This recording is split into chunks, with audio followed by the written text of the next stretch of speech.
તો hello friends, મેં હું ટ્રુ બ્લોગ્સ. હવે મંદિરે જવા માટે તૈયાર થઈ ગયો છું અને આજે મંદિરમાં સપ્તાહ પણ છે એટલે બહુ મજા આવે. તો ચાલો હવે આપણે મંદિરે જઈને મળીએ. મંદિરે આવી ગયો, આરતી કરી દીધી અને સપ્તાહ પણ ચાલુ થઈ ગઈ. થી ઘરે જે દુકાને જવા નીકળી ગયો અને ઉપર જોયું તો કારા કારા વાદળા થઈ રહેલા હતા અને વડ નીચે કાકા અહીંયા રેનકોટ પણ પહેર્યા કરતા હતા. તો મને એવું લાગ્યું કે બહુ વરસાદ આવે. દુકાને પહોંચી ગયો. હવે દુકાન ઓપન કરી દઉં. ઓપન કરી દીધી અને ભાઈ પણ આવી ગયા.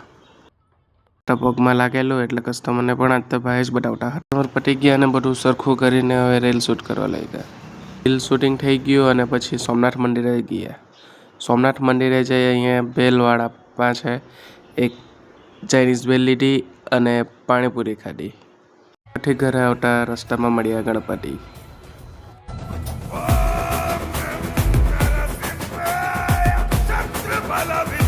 ત્યાંથી ઘરે આવી પછી મંદિરે ગયો અને સપ્તાહમાં જોડાઈ ગયો. તો ચાલો હવે મળીએ આપણે નેક્સ્ટ બ્લોગમાં.